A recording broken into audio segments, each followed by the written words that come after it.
Juan Rulfo fue un escritor, fotógrafo y guionista que nació el 16 de mayo de 1917 en Sayula, estado de Jalisco. Fue el tercero de los 5 hijos de Juan Nepomuceno Pérez Rulfo y María Vizcaíno. Su padre murió asesinado el 1 de junio de 1923 cuando él tenía 6 años. Perteneció a la generación del 52, denominada como la ruptura, ya que eran artistas que luchaban en contra de la temática nacionalista y de izquierdas, que había sido predominante durante muchos años. En su vida como escritor, repuntan Llano en llamas, que consta de 17 pequeños cuentos, y Pedro Páramo. Su método de escritura combinaba exitosamente la fantasía y la realidad. Por ejemplo, en Pedro Páramo une el mundo de los vivos con el de los muertos. Justamente esa obra es la que marca el fin de la novela revolucionaria. Vivió su infancia en el campo, en su tierra natal, donde fue testigo de los violentos episodios de la rebelión cristera entre 1926 y 1929. Desde 1938 viajó por regiones del país en comisión de servicio de la Secretaría de Gobernación, cultivando su pasión por la cultura y la antropología de su país. Por entonces comenzó a publicar sus cuentos más relevantes en revistas literarias. Algunas de las características de Juan Rulfo eran que usaba un lenguaje natural y sencillo, jugaba con el tiempo y espacio, sus personajes corresponden a un contexto, usaba la polifonía y el contrapunto, le quitaba el valor a la muerte, usaba escenarios mexicanos y fue un boom latinoamericano. El boom latinoamericano es la narrativa latinoamericana que alcanza gran prestigio y tiene propia identidad literaria.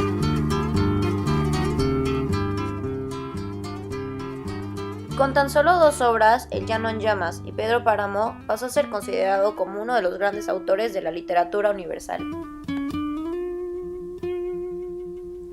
El Llano en llamas es una de las obras más importantes de Juan Rulfo, en la que se puede encontrar una serie de 17 cuentos en los que Juan Rulfo trata, entre otros asuntos, el problema de la tierra. La mayoría de los cuentos están narrados en primera y tercera persona. Rulfo recrea un ambiente a lo largo de los cuentos con seres que viven en su estado de magia. El presente para ellos es trágico y la nostalgia del pasado, y el recuerdo es una constante. El autor logró retratar la problemática del campo y la provincia jaliscienses a través de un realismo mágico. Contexto histórico. En las décadas de 1940 y 1950, México vivía una época de cambios, cuyo rasgo principal era el haber dejado atrás la Revolución Mexicana.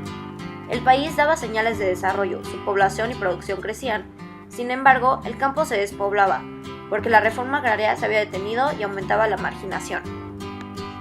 La obra de Juan Rulfo, su narrativa se caracterizó por expresar la realidad del hombre mexicano, su drama existencial concreto y producto de su historia. Planteó un conflicto subjetivo con raíces en la historia mexicana. Citó sus cuentos indistintamente dentro de la revolución o fuera de ella. No narró la revolución, sino que mostró hombres mexicanos que eran el resultado de la historia de su país. Los hizo transitar escenarios realistas, pero que adquirían un carácter de símbolo de esa misma historia. Por ejemplo, el campo yermo representa los ideales que habían dejado de tener el sentido que los originó. Los pueblos incendiados, la destrucción por la destrucción misma y la lucha de pobres contra pobres. Los personajes rulfianos.